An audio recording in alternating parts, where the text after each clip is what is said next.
atenção no que eu tô falando, gente. A pessoa, ela não tem condição de morar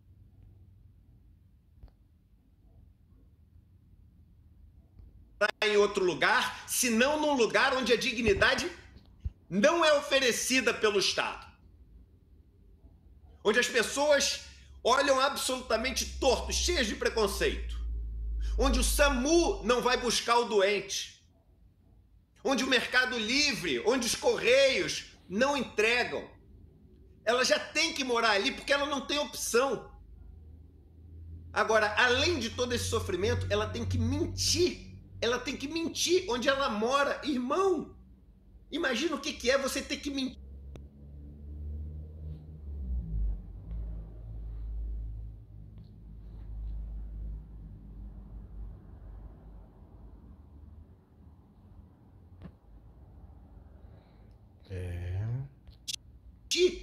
Onde você mora. Isso é muito sério. Então, essa é uma mãe que a única culpa que ela tem é ter um CEP, que é o CEP errado. Que é o CEP errado. Nessa nossa infernal sociedade. E vamos ouvir. E vamos se deixar atravessar pela dor dessa mãe. Um favor que eu peço a vocês. Porque a gente precisa, sim, dividir essa dor com ela. Esse é o significado da palavra compaixão. Compartilhar uma dor. Vamos ouvir o vídeo dela, da Mônica. Meu nome é Mônica Guimarães Mendes. Sou mãe do Eros Guimarães Mendes da Conceição. Desculpa, eu tô comendo muito. Mas pelo meu filho que eu tô aqui. Eu tô tentando. Eu quero agradecer cada um de vocês que estão aqui. Obrigada por tanto amor. Obrigada. Pedi pra vocês continuarem com a manifestação pacífica, porque o Eros era amor. O significado do nome do Eros é amor. Eu só quero pedir justiça pelo meu filho. Eu tava junto com ele. A gente estava assistindo a quadrilha. A quadrilha tinha acabado de fazer uma oração. Uma oração, gente, pedindo paz na entrada da comunidade. Desceram e se concentraram para entrar. Eles já estavam todos no campo, vestidos para dançar. Vai me dizer que a polícia não viu isso? Quando eles entraram, eles não viram as fantasias brilhando. Não acredito que eles não viram as fantasias brilhando. Pra dizer que tinha traficante na hora e não tinha. O meu filho falou: mãe, você quer alguma coisa pra comer? Eu falei: não. Ele falou: guarda meu lugar, mãe. Eu vou ali comprar e já volto. Eu guardei o lugar do meu filho. Ele foi. O meu filho morreu com o telefone aberto no pagamento de Pix, que foi o que ele tava fazendo. Pagando lanche pra trazer pra gente. O meu filho foi alvejado na barriga, botou a mão e caiu em frente à padaria no campo. O policial arrastou o meu filho, gente. Meu filho tava com a lateral do rosto machucada. O meu filho tava com o nariz machucado. Fizeram maquiagem, mas eu vi porque eu sou mãe. A gente conhece cada pinta do nosso filho. E o meu filho tava extremamente machucado quando eu vi o meu filho. O meu filho tava com um buraco enorme na barriga quando eu vi o meu filho. E eu já sabia que meu filho tava morto lá em cima. Ele simplesmente botou a grade, arrastou o corpo do meu filho escada abaixo. Escada! Ele arrastou o meu filho pela escada! Jogou o corpo do meu filho. E gritou que meu filho era vigia. Botou uma grade pra ninguém socorrer o meu filho. Eu gritei tanto, eu pedi tanto socorro. Jogaram bomba, eu gritei pra todo mundo: cadê o Eros? Cadê o Eros? O Eros sempre me atende, gente. Ele nunca desligou o telefone, ele nunca deixou de me responder. Mas o Eros já tava morto. Quando levamos o Lero pro carro, eles ainda debocharam. Quando eu subi na moto pra descer pro hospital, eles debocharam. Debocharam o tempo todo. Ai, meu Deus, eu só quero justiça pelo meu filho. Eu não desejo isso pra mãe nenhuma. Ele foi criado com tanto amor, gente. Eu vigiei meu filho, eu tomei conta, eu fui atrás pro meu filho não entrar pra essa vida, porque eu não queria perder o meu filho com a vida. Eu não queria enterrar o meu filho que tinha que me enterrar. E a polícia que devia proteger, que era pra estar lá em cima fazendo operação normal pra nos proteger, tirou a vida do meu filho. Só isso que eles fizeram e ainda não deixaram a gente socorrer. Eu só peço justiça pelo meu filho, gente. Só isso que eu peço. O que a gente fala numa hora dessa, cara? O que a gente fala numa hora dessa? Assim, é um inferno na Terra. Assistir esses 3 vídeos desse depoimento dessa mãe vale mais do que participar de qualquer missa, de qualquer culto, de qualquer, enfim, manifestação vazia.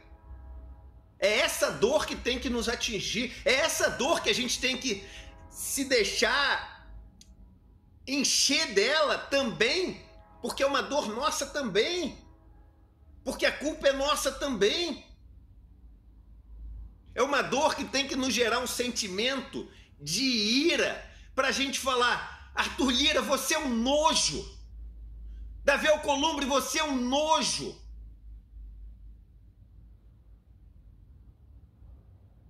A gente tem no Brasil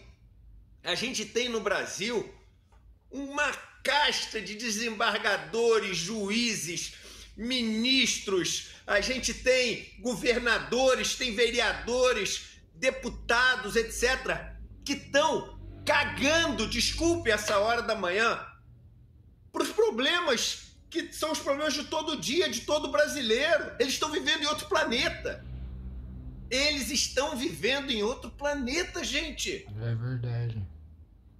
O planeta da Mônica é o planeta que, de verdade, que a gente pode tocar. É o planeta onde tá todo mundo com medo de sair na rua.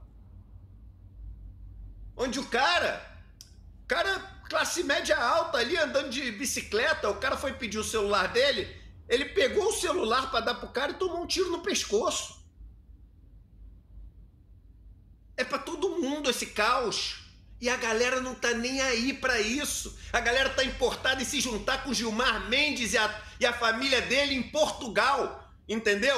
Para poder discutir quais boas que tem para rolar aqui. O que tem de oportunidade para poder juntar o empresário com o banqueiro, com o ministro, com esse, com aquele. Nojo, nojo, nojo. Revolta. Não deixaram a gente socorrer. Vocês acham que uma mãe pobre, vendo um filho baleado com um buraco na barriga, ela sofre menos tentando socorrer o filho e não deixando socorrer o filho? Vocês acham isso? Alguém acha?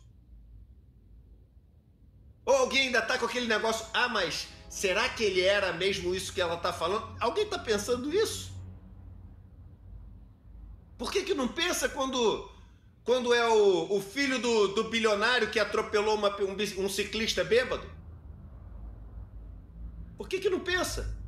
Enfim, é uma segunda-feira assim de muita dor. E só queria completar aqui, eu entrei para falar de outro assunto, mas esse depoimento foi uma das coisas que mais me marcou nos últimos tempos. Mas eu queria falar rapidamente do outro assunto. O que está acontecendo nos Estados Unidos é muito sério. Muito sério. E o Demore tocou num dos motivos pelo qual é muito sério. Nos Estados Unidos, o pacto federativo é diferente do Brasil. Nos Estados Unidos, Os estados têm muito mais poder do que os estados têm no Brasil. Nos Estados Unidos, os estados originais, 13, eram colônias autônomas. Tem a sua constituição própria, tem suas leis próprias, tem muito mais poder do que no Brasil, ao ponto de nos Estados Unidos você ter estados que decidem, por exemplo, ter pena de morte. E o governo federal não pode fazer nada em relação a isso. E essa autonomia dos estados americanos, ela está sendo atropelada por Donald Trump. Atropelada por Donald Trump. O que a gente está vendo nos Estados Unidos tem nome, é fascismo. Donald Trump está ignorando a autoridade do governador e do prefeito, ou prefeita, está ignorando completamente, passando por cima e agindo como um ditador. Só que o seguinte, os imigrantes americanos, Demore, eu trouxe um dado aqui, só para as pessoas terem, porque a gente sabe como é que é o discursinho neoliberal, né? Ah, os imigrantes, eles tiram oportunidades, os imigrantes estão tirando os nossos empregos, os imigrantes estão trazendo confusão para o nosso país, precisamos da América para os americanos. Não é isso? Não é esse o discurso? Mas eu trouxe uns dados para vocês aqui. Você sabia que 40% dos ganhadores americanos do Prêmio Nobel, desde 2000, são imigrantes? E 35% de todos os tempos, todos os chamados americanos, que ganharam o Prêmio Nobel, mais de um terço são imigrantes? 46% das maiores empresas americanas, quase 50%, foram fundadas por imigrantes. 67% de todas as empresas americanas que valem mais de $1 bilhão, que são mais do que as da Fortune 500, tem um imigrante participando da sua fundação. Dessas startups americanas novas, dessas de tecnologia, 55% foram fundadas por imigrantes. E algumas chegam a ter 80% dos trabalhadores dessas empresas de tecnologia sendo imigrantes. Quase um quarto de todas as patentes americanas são patentes de um imigrante. Da economia americana, 3,3 trilhões de dólares são gerados por imigrantes, que pagam por ano 580 bilhões de dólares de impostos. Irmão, esses são os caras que estão destruindo os Estados Unidos? Ou isso é, novamente, como já falamos milhões de vezes, uma artimanha fascista de arranjar um inimigo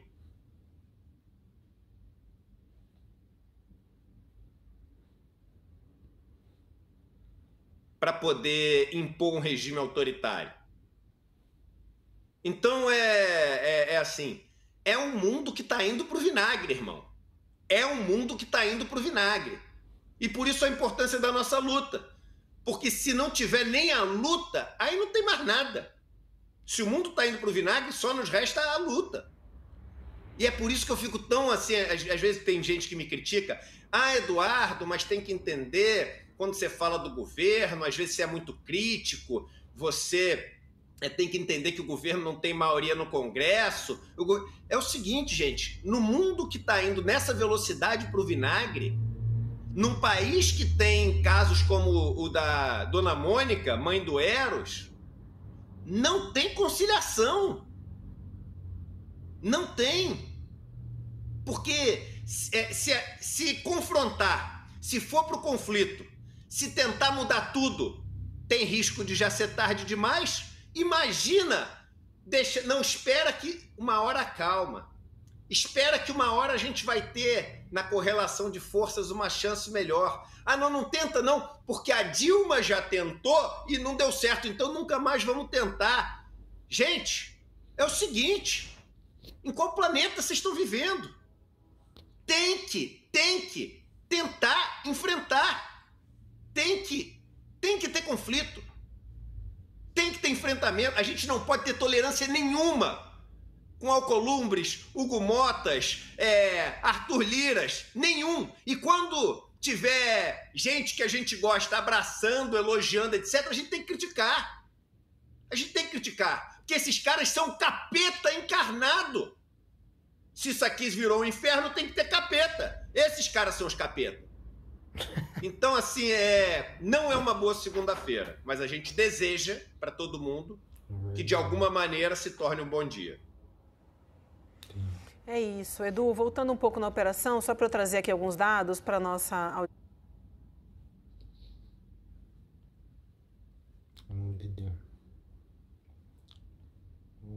audiência. Essa operação do BOPE deixou um morto, que foi o Eros Guimarães Mendes, de 23 anos, o filho da dona Mônica, e mais 5 pessoas feridas. O governador do Rio de Janeiro, Cláudio Castro, exonerou ontem o coronel Aristeu de Góes Lopes, comandante do BOPE, o coronel André Luiz de Souza Batista, do Comando de Operações Especiais, e afastou das ruas 12 policiais que participaram da operação no Morro Santo Amaro, na zona sul da cidade. Mas esses afastamentos não vão trazer a vida do Eros de volta, né? Nem aplacar a dor dessa mãe. É isso aí, Vivi. E olha, antes de me despedir, eu quero ouvir o Demório, mas eu só queria agradecer. As pessoas ficaram assistindo a gente. As pessoas não saíram. Temos mais de 32 mil pessoas nos assistindo e eu queria de coração agradecer. Essa foi a nossa eclésia. Eclésia quer dizer assembleia, quer dizer reunião. A nossa missa, o nosso culto foi a Mônica falando. Isso foi a...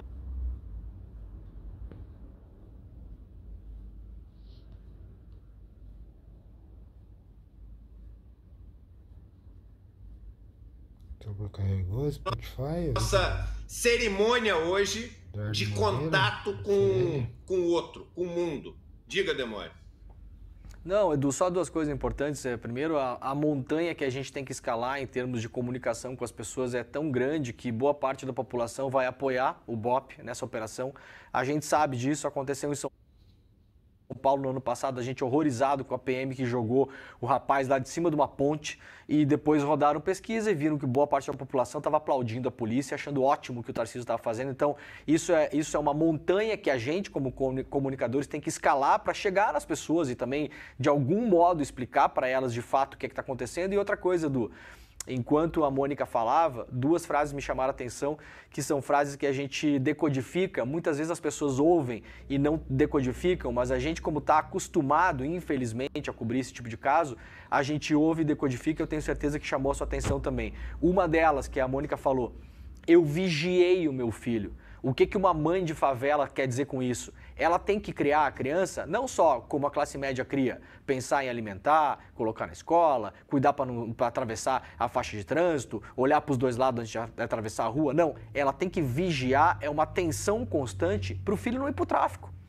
É isso que ela diz, eu vigiei o meu filho. É uma atenção constante para que ela falou, o meu filho tem que me enterrar, não eu enterrar meu filho. O medo dela era esse. E outra frase, Edu: o Eros não me atendeu o celular, ele sempre me atende. É outra tensão constante de uma mãe que tem um filho criado numa favela. Quando a mãe liga, você é obrigado. Verdade. A atender a mãe. Eu tenho certeza que várias pessoas que têm filhos adolescentes, que são de classe média, urbana, muitas vezes o filho não atende, liga depois, não olhou o celular e a mãe fica apreensiva, mas meio que tudo bem, tá na casa do amiguinho, do coleguinha, tá na escola, tá no futebol, tá no clube. Uma mãe que cria um filho numa favela não tem conversa. A mãe ligou, o filho atende. Porque ela não sabe, se não atender, o que está acontecendo. Pode estar em perigo, pode estar acontecendo uma tragédia. Então essas duas frases são frases que são importantes decodificar também, Edu, porque muitas vezes a galera está assistindo e não entende o real significado de uma frase que solta pode parecer só mais uma mãe falando de um filho no dia a dia, e essas frases são muito mais profundas do que elas parecem. Eu tinha até esquecido, eu vim hoje aqui com uma promessa, Demore, e tem a ver com isso que a gente está falando até, e vocês vão entender por quê. Porque era até para ser um dia de celebração para mim, porque pô, a gente completou na comunidade do Instagram do Eduardo Moreira, do perfil Eduardo Moreira, a gente completou 1 milhão de seguidores. E eu tinha prometido para as pessoas, né, hoje, e vou falar agora, que ia dar uma notícia, né, para a gente comemorar esse 1 milhão de seguidores. Eu ia me despedir de vocês até sem dar essa notícia de uma coisa que é super importante para mim, porque realmente... Tá com o braço quebrado. Volta com tipo, será? Minha cabeça, ela saiu do prumo completamente com essas notícias, né? Mas eu conversando com o Maurício Arruda, né, que é o diretor de conteúdo do ICL, conversando com o Rafael Donatiello, com a Márcia, com todo mundo aí no ICL, a gente achou importante ter um espaço para ter um tipo diferente de conversa, sabe? Uma conversa mais, assim, visceral, mais humana, sem ter muito limite de tempo, entendeu? Mais sincera mesmo, e tentando acessar um lado das pessoas que as entrevistas tradicionais não acessam, mas mais do que isso, conversar com pessoas que ninguém conversaria num programa normal de entrevista, né? Conversar, não sei, com alguém.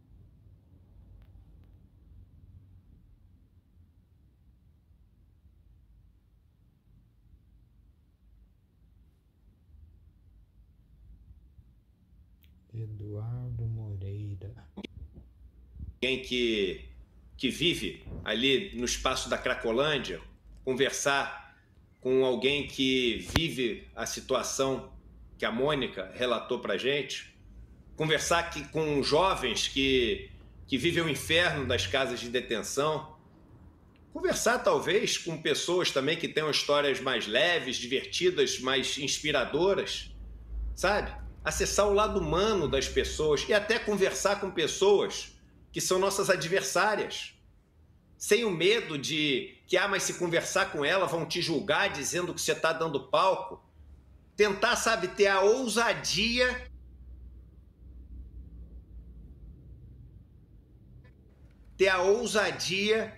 de ter conversas de verdade, sabe? De verdade mesmo, sem filtro, sem camada.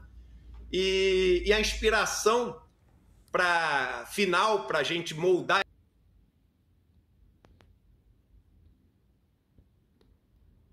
esse programa veio de uma mensagem que o Gog, o poeta Gog, o pai do rap nacional, o Gog me mandou outro dia. Gog que está fazendo um trabalho maravilhoso com a doação que essa comunidade reuniu para a Casa Gog em Brasília. Lindo, lindo, lindo. Eu estou indo assim que o braço der uma melhorada, eu prometi para ele, eu vou para Brasília, que eu quero conhecer, né? Mas o Gog outro dia me mandou uma mensagem, porque o meu nome é Eduardo Álvares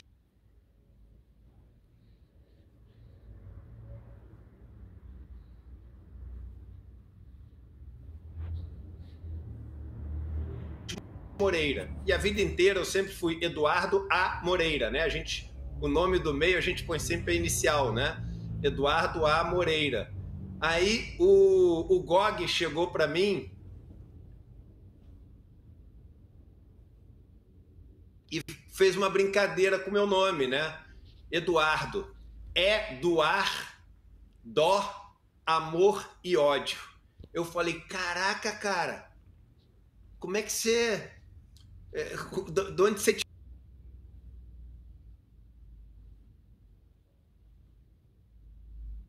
tirou isso? Ele falou, não, porque todos nós temos de tudo um pouco, né? Então é isso, cara. Não, amor e ira, né? Amor e ira, amor e ódio, não, amor e ira. Eu nunca tinha parado para ver que o meu nome, Eduardo A. Moreira, o meu nome quer dizer Eduardo, amor e ira. E é muito, cara, essa síntese do que eu sinto vendo isso tudo aqui, sabe? É o amor compartilhado pela mãe ali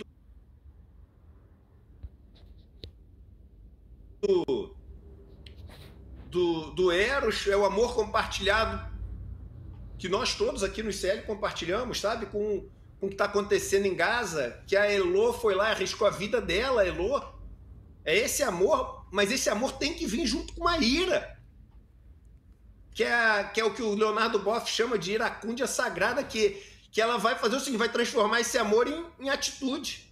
Então eu queria falar para vocês aqui, mostrar o videozinho de chamada para o novo programa, a gente ainda não definiu a data, mas para o novo programa que a gente vai ter no ICL, de conversas ousadas, de conversas diferentes, de conversas de gente para gente, tá? E todo tipo de gente, de direita, de esquerda, enfim, de tudo que é canto, que viveu todo tipo de situação, mas para a gente resgatar, sabe, esse lado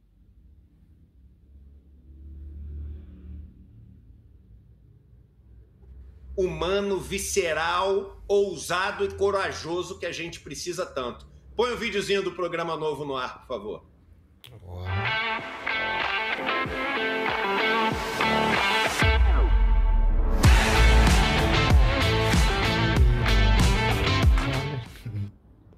É isso aí, Eduardo, Amor e Ira é o programa que a gente vai ter, ainda sem data, mas vai ser aí ao longo do próximo mês, a gente deve já estrear, e eu tô super animado em fazer esse programa, porque eu tô sentindo falta desse espaço, sabe, para debater publicamente aí as questões que estão nos incomodando tanto no nosso país e no mundo.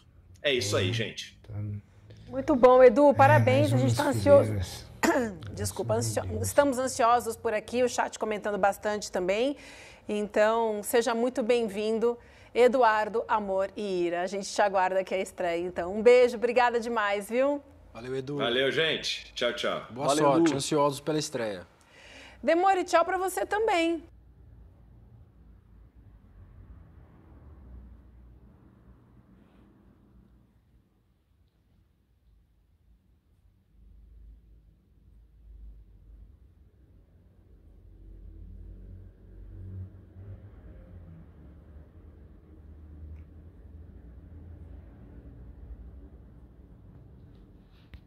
Eduardo, Amor e Ira. Te vejo amanhã. Tchau, né? Já vai? Mas 9h10 ainda. Amanhã estaremos aí. Amanhã estaremos Já aqui. vou. Tenho coisas offline para fazer aqui. Lembrando que a gente faz o julgamento a partir de hoje, né? 1h30. E amanhã também o dia todo, quarta-feira possivelmente o dia todo. Como eu falei no começo, a gente não sabe quando vai depor o Bolsonaro. Começa hoje com o Cid, vai ter o Heleno. E a depender se ficarem calados ou forem depoimentos curtos, eventualmente pode ter o Bolsonaro ainda hoje. Então fiquem ligados que a gente vai acompanhar tudo por aqui, tá bom? E boa sorte pro Edu na estreia aí do programa, a gente tá ansioso aqui, tá correndo nos bastidores para colocar o programa o mais cedo possível no ar, mais um programa do ICL, né, para as pessoas ficarem mais ligadas aqui no ICL. É isso, gente. Boa semana na medida do possível, que esse começo de semana aí foi bem pesado pra gente, né? Mas vamos lá, vamos organizar a ira, né? E transformar ela em luta também e tentar transformar ela em alguns pingos de amor aí, conforme a gente conseguir, porque não adianta a gente ignorar os sentimentos e fazer de conta que as coisas não estão nos afetando, né? A gente tem que ficar irado mesmo, tem que ficar com ódio, tem que ficar com raiva e depois tem que organizar isso para transformar isso em alguma coisa, né? Não adianta só ter o sentimento e não conseguir se organizar. Então a gente tem um pouco junto aqui também, né, Will e Vivi, para conseguir organizar isso e fazer alguma coisa, mudar um tijolinho por dia, né? Um pouquinho da vida de alguém por dia. Já é bastante o que a gente consegue fazer por aqui junto com a nossa comunidade. Então é isso. Amanhã eu tô de volta, gente. Valeu! Valeu, Demore. Valeu, Demore. Beijo. Até amanhã. Bom comecinho de semana para Valeu. você, querido. Vem para cá, César Calejon. Tudo bem? Vocês? Tudo jóia. Tá mancando? Tô mancando, me machuquei. Surfando. Não achei, eu achei Andando que de só eu tinha skate, tô- notado. Tô ficando velho pra treinar skate. Bom dia, Vivi. Bom dia. Bom dia, William. Bom dia pra nossa comunidade. Vamos lá, segunda-feira duríssima. Dá uma lida na minha coluna que eu conto de uma onda. Ah, boa. De uma onda. Vou ver. Falando sobre medos e coragens. Agora que você andou de skate, me lembrei. Depois você lê e me conta o que você achou. Mas olha só, César está aqui. Eu falei para vocês que a gente ia voltar a falar das manifestações nos Estados Unidos, né, na Califórnia.